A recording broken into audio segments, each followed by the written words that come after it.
Géopolis Télévision, dans les profondeurs de l'économie africaine. Tout de suite,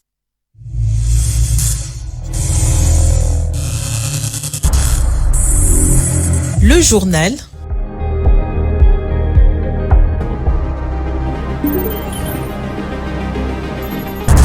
Ce journal vous est présenté par Fonds des promotions de l'industrie, votre partenaire privilégié pour la réussite de vos projets.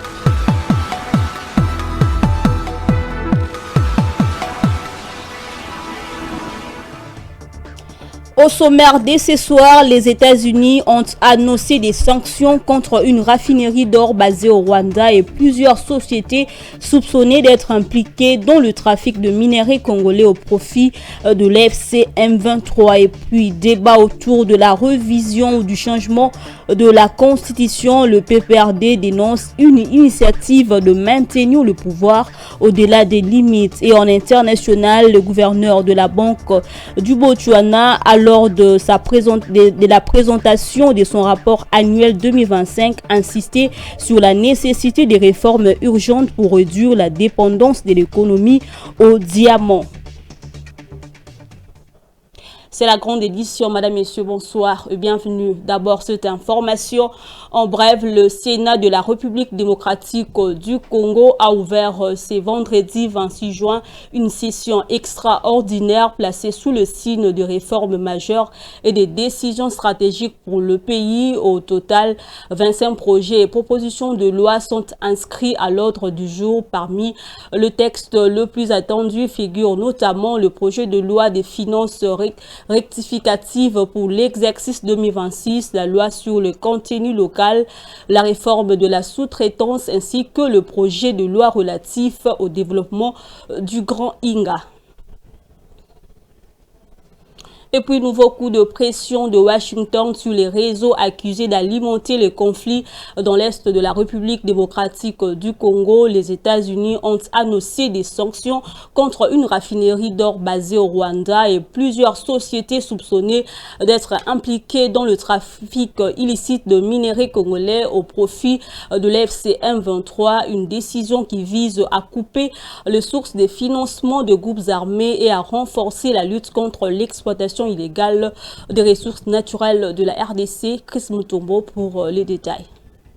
Les États-Unis renforcent leur pression contre les réseaux accusés de tirer profit de l'instabilité dans l'Est de la République démocratique du Congo. Dans une nouvelle série de sanctions, Washington vise une raffinerie d'or installée au Rwanda ainsi que plusieurs entreprises et individus soupçonnés de participer au commerce illicite des minerais provenant des territoires contrôlés par l'AFC M23. Selon les autorités américaines, ces réseaux auraient facilité l'exportation clandestine de l'or et d'autres minerais extraits dans l'Est de la RDC acheminés vers le Rwanda. Ces ressources auraient été raffinées puis revendues sur le marché international, générant des revenus qui auraient contribué au financement des activités des mouvements rebelles. Les sanctions prévoient notamment les jets des avoirs des personnes et entreprises visées, ainsi que l'interdiction de toute sanction avec les citoyens et sociétés américains. Pour Kinshasa, cette décision constitue un signal fort dans la lutte contre l'exploitation illégale des ressources minières et les financements de groupes armés. Elle s'inscrit dans l'effort internationaux visant à promouvoir la paix et la stabilité dans l'Est de la RDC. Et dans un autre registre, le débat autour de la révision ou du changement de la Constitution continue de diviser la classe politique en RDC, alors que la majorité présidentielle défend l'idée d'une adaptation du texte fondamental. L'opposition, dont le PPRD dénonce une initiative qu'elle considère comme une tentative de maintenir le pouvoir au-delà des limites prévues. Suivez. Les projets de révision ou de changement de la Constitution initiés par la majorité présidentielle continuent de susciter des réactions contrastées au sein de la classe politique en République démocratique du Congo. L'opposition et certains responsables religieux catholiques y voient une manœuvre pouvant ouvrir la voie à un troisième mandat du président Félix Tshisekedi. Le professeur et député national honoraire Lukin Kasongo Manzavita, cadre du Parti du Peuple pour la Reconstruction et la Démocratie de Joseph Kabila, a livré la position de sa formation politique sur cette question qui continue d'alimenter les débats nationaux. Après les élections, nous avons vu de loin tout ce qui s'est préparé dans le temps de l'Union sacrée. Déjà en 2024, le président de la République, M. Félix Tshisekedi, avait exprimé ses ambitions de changer la Constitution. Ce qui a motivé notre position depuis longtemps de nous opposer à la modification ou au changement de la Constitution. L'objectif, c'était de lutter contre la présidence à vie, contre la dictature ou la tyrannie, contre le mandat illimité. Concernant la marche annoncée par la coalition 64 pour le 8 juillet, ce cadre du parti de l'ancien chef de l'État estime qu'elle s'inscrit dans la ligne de la démarche proposée par Joseph Kabila à travers ses 12 points comme une voie de sortie des crises. Le 23 mai 2025, le président Kabila, le président national de notre parti, a fait un diagnostic sans complaisance de la situation que traverse la République démocratique du Congo. Il avait conclu que la République était malade, que nous étions dans une crise multiforme et multidimensionnelle. Et cette crise atteignait tous les secteurs de la vie nationale. Les secteurs sécuritaires, les secteurs politiques, les secteurs sociaux, les secteurs économiques. Et tous ces secteurs étaient touchés par cette crise. Et le président Kabila avait proposé 12 points, il avait fait 12 propositions pour sortir le pays de cette crise. Et parmi les propositions, il y a la mise en application de l'article 64. Après une période d'inactivité et une suspension de près de 8 mois intervenue en octobre 2025, le PPRD a officiellement relancé ses activités le 24 juin dernier à Kinshasa. Le parti réaffirme son attachement au respect strict de l'alternance démocratique prévue à l'horizon 2028. Le ministre de Mines, Louatum Kabamba, a effectué ce jeudi 25 juin une mission remarquée en Mbuji-Mayi dans la province du Kasaï oriental où il a procédé au lancement officiel des activités de prospection géologique du projet Mika entendant par la mine de cuivre du Kasaï. Suivez. Il était exactement 10 heures lorsque l'avion transportant le ministre des Mines, son Excellence Louatum Kabamba, a atterri à l'aéroport de Mbuji-Mayi, chef-lieu de la province du Kasaï oriental. À sa descente d'avion, le membre du gouvernement a été accueilli par une foule enthousiaste venue lui témoigner son soutien et son attachement. Des milliers de personnes massées le long des principales artères ont réservé un accueil chaleureux à celui que beaucoup considèrent comme l'un des artisans de la mise en œuvre de la vision du président de la République, son Excellence Félix Antoine Tshisekedi Tshilombo, dans les secteurs miniers. Après avoir présenté ses civilités au gouverneur de province, Louatum Kabamba a pris la direction de Miabi, accompagné d'une importante délégation composée notamment d'honorables députés, du secrétaire général aux mines et des responsables des structures sous tutelle. À Miabi, le ministre des Mines a procédé au lancement officiel des activités de prospection géologique du projet Mika, mine de cuivre du Kasaï, né du partenariat entre l'AMIBA, LBK Construction SARL et China Railway Resources Universal, CRRU en sigle. Ce projet vise à révéler le potentiel cuprifère du Grand Kasaï et à en faire un levier de développement économique et social. Dans son intervention, Louatum Kabamba a rappelé que cette campagne de recherche géologique s'inscrit dans la vision du président de la République et sous la coordination de la première ministre, son Excellence Judith Suminwa Tuluka. Nous sommes réunis aujourd'hui sur cette terre historique de Miabi pour ouvrir une nouvelle page de l'histoire de développement économique de cette province. Le développement durable de la République démocratique du Congo passe nécessairement par une meilleure connaissance de son sous-sol, une valorisation intelligente de ses ressources naturelles.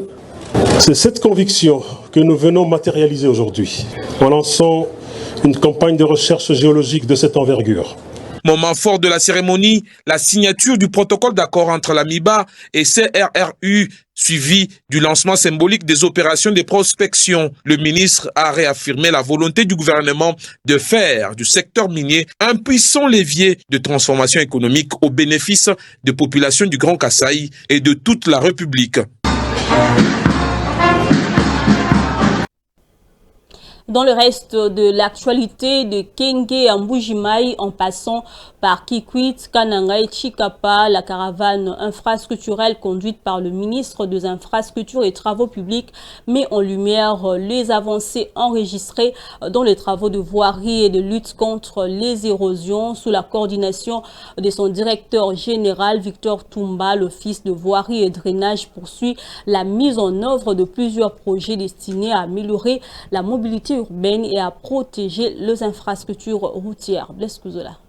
La caravane infrastructurelle du ministre des Infrastructures et Travaux publics, John Banza, a marqué une nouvelle étape à Mbujimayi au Kasaï central. Une visite de Tsara qui a permis d'évaluer l'évolution des travaux de voirie et de lutte contre les érosions réalisés par l'Office de voirie et drainage. Depuis le lancement de cette mission à Kenge, puis à Kikwit, Kananga, Chikapa et aujourd'hui à Mbujimayi, l'OVD sous la direction de son directeur général Victor Toumba présente un bilan axé sur la modernisation des infrastructures urbaines et la sécurisation de zones menacées par les érosions. À Mbujimayi, le ministre s'est d'abord rendu au rond-point Tchombela où l'OVD a présenté les résultats des travaux ayant permis de maîtriser l'érosion de Mbalawa Chitolo grâce à un projet complémentaire au site Monseigneur Kongolo. L'office prévoit également d'étendre les interventions sur plus de 2 km afin de stabiliser d'autres têtes d'érosion. Sur l'avenue Tcha-Tcha-Tcha, les équipes de l'OVD ont dressé les bilans des infrastructures réalisées dans la ville. Au total, 88 km de voirie ont été construits, asphaltés et équipés d'éclairage public. Les travaux sont exécutés par plusieurs entreprises sous la supervision technique de l'OVD. La délégation s'est ensuite rendue à la boucle Chisumpa où le ministre a exprimé son inquiétude face au retard observé dans l'exécution de travaux. Au site Nyongolo, l'OVD poursuit la réhabilitation d'une chaussée en double bande ainsi que le traitement de 13 têtes d'érosion. Les travaux comprennent également la construction de plusieurs kilomètres de collecteurs et des caniveaux destinés à améliorer les drainages de eaux de pluie.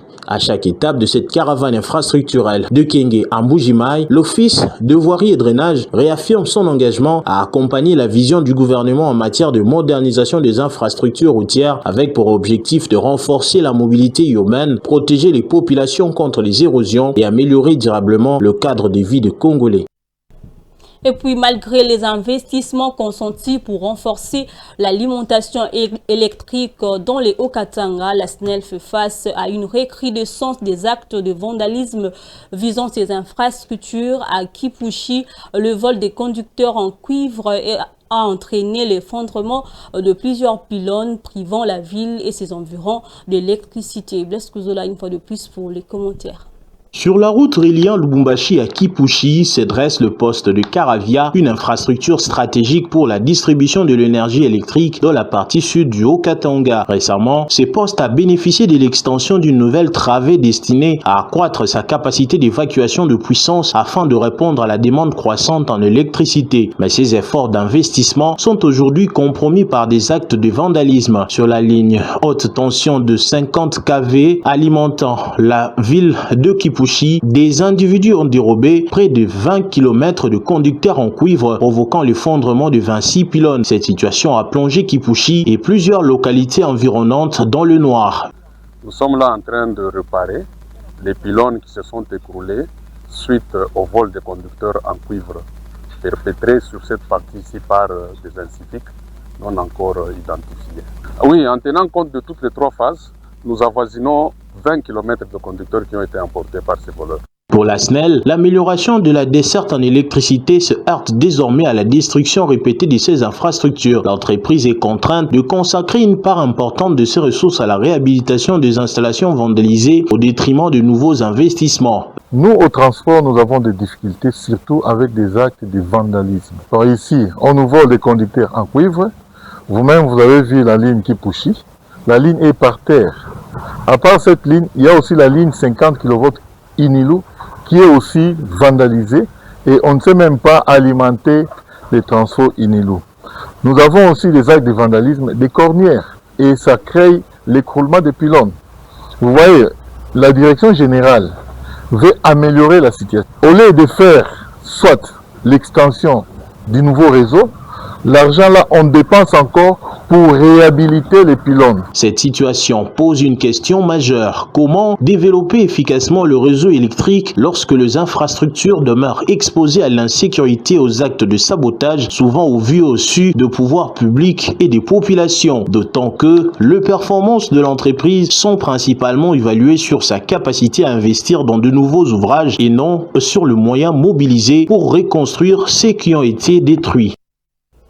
Et en sport, sachez que l'émotion suscitée par le match de la Coupe du Monde ne se limite pas à la passion sportive. Selon plusieurs études cardiologiques, le stress intense vécu par les supporters peut doubler le risque d'accident cardiovasculaire, en particulier lors des rencontres à l'élimination directe. Gigi Nende.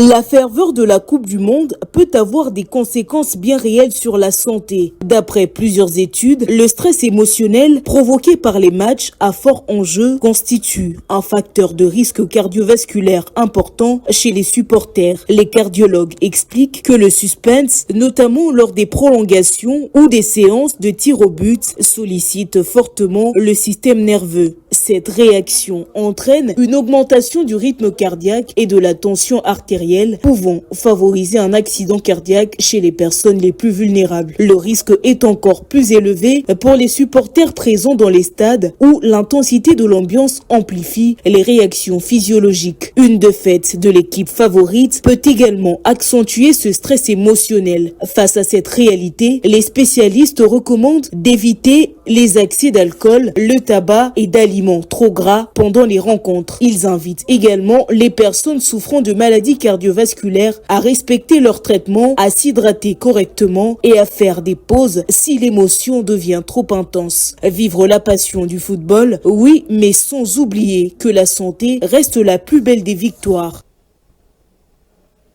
Toujours en sport, après leur retour à Houston, les Léopards de la RDC ont rejoint Atlanta où ils disputeront leur dernier match de la phase de groupe, une rencontre décisive face à l'Ouzbékistan avec la qualification pour le tour suivant en ligne de mire. Blaise Kouzola pour le détail.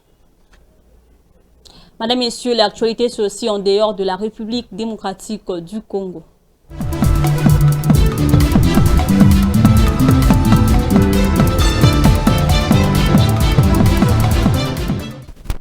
Je le dis au sommaire, lors de la présentation du rapport annuel 2025 le 24 juin, le gouverneur de la Banque du Botswana, Lesego Moseki, a insisté sur la nécessité des réformes urgentes pour réduire la dépendance de l'économie au diamant. Il a mis en garde contre les effets de la baisse des revenus miniers sur les finances publiques et les réserves de change, tout en rappelant la robustesse des institutions, la stabilité du système financier et la qualité de la gestion macroéconomique du pays. Gigi Nende. Le gouverneur de la Banque du Botswana, Lesego Moseki, a appelé à des réformes pour réduire la dépendance du pays au diamant. Face au ralentissement du secteur minier, responsable d'une baisse du PIB de 2,8% en 2024 et 0,7% en 2025, il a souligné l'urgence de diversifier l'économie. Le gouverneur de la Banque du Botswana mise sur une accélération du programme de transformation économique et du 12e plan national de développement pour stimuler une croissance projetée à 3,1% en 2026, puis 5,4% en 2027. L'économie du Botswana est affectée par le recul du secteur diamantaire avec une contradiction du PIB de 0,7% en 2025. Hors mine, la croissance reste néanmoins positive à 2% sur la même année, portée par l'agriculture et les services financiers malgré les baisses enregistrées dans le commerce du diamant et les services publics. Dans le même temps, la Banque centrale prévoit une forte hausse de l'inflation attendue à 9% en 2026. Pour le gouvernement gouverneur de la Banque du Botswana, l'amélioration de la productivité, la simplification des procédures administratives pour les entreprises et une meilleure exécution des réformes sont indispensables pour bâtir une économie plus diversifiée, compétitive et résiliente. Et puis, dans un contexte de relance progressive de leur coopération, le Mali et le Maroc s'apprêtent à tenir un forum d'affaires le 23 juillet à Bamako. Cette rencontre organisée en marge de la grande commission mixte des coopérations vise à renforcer les échanges économiques et à donner un contenu concret au rapprochement diplomatique entre les deux pays. Suivez. Pérenniser leur partenariat économique, le Maroc et le Mali prévoient la tenue d'un forum d'affaires à Bamako le 22 juillet 2026. Organisé de concert avec la session de la grande commission mixte, cet événement, initié par le Royaume, vise à stimuler les échanges commerciaux en favorisant les synergies entre les acteurs privés dans des domaines d'activité prioritaires. Porté par ses exportations dans les secteurs de l'industrie, de l'énergie et de l'agroalimentaire, le Royaume du Maroc s'impose comme l'acteur prédominant de cette relation bilatérale en contrôlant le marché malien. Cette suprématie commerciale engendre un déséquilibre marqué en 2024. Les ventes marocaines vers le Mali ont cumulé à 171,89 millions de dollars, tandis que les importations en provenance de ce pays n'ont représenté qu'un modeste volume de 3,93 millions de dollars. À travers le forum de Bamako, le Royaume consolide une présence multidimensionnelle au Mali. Cette influence marocaine s'appuie sur des secteurs stratégiques tels que les communications, la banque et l'agriculture, notamment grâce au soutien d'OCP Africa. L'engagement du pays s'étend également au domaine de l'énergie, de la santé et de la formation, incluant l'octroi de bourses et d'enquête. On va prendre la revue de presse commentée par Blaise Kuzola.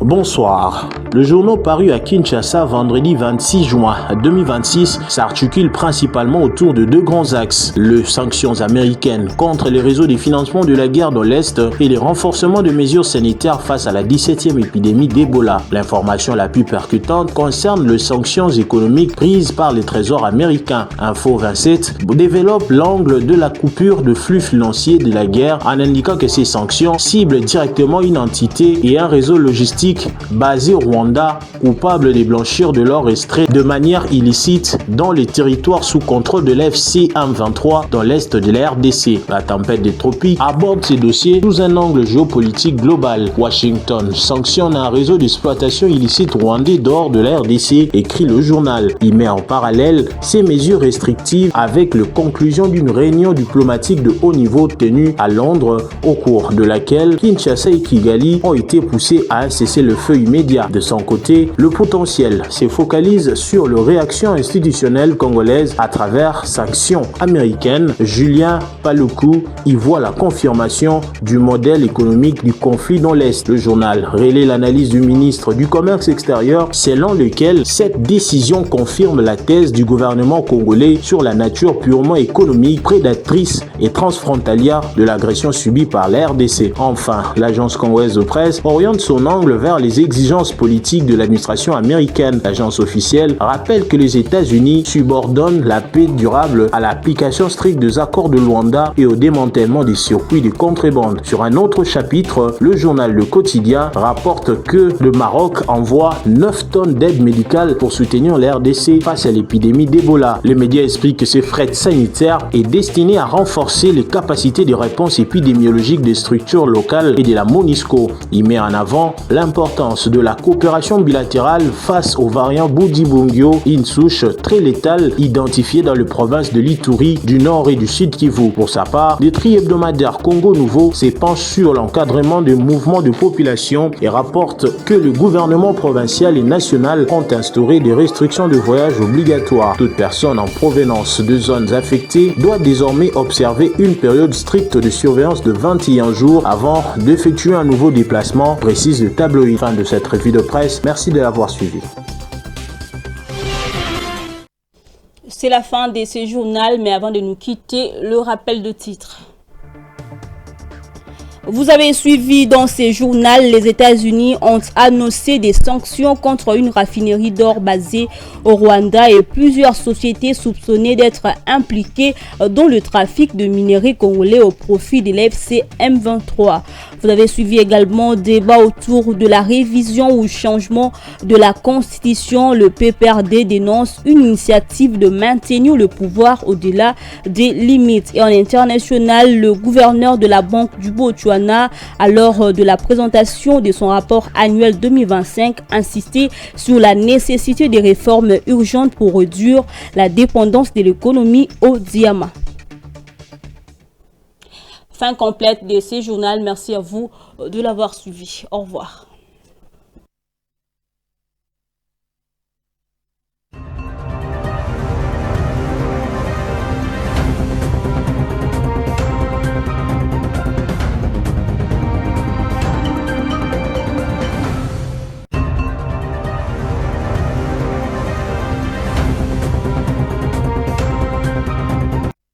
Ce journal vous a été présenté par Fonds des promotions de l'industrie. Votre partenaire privilégié pour la réussite de vos projets.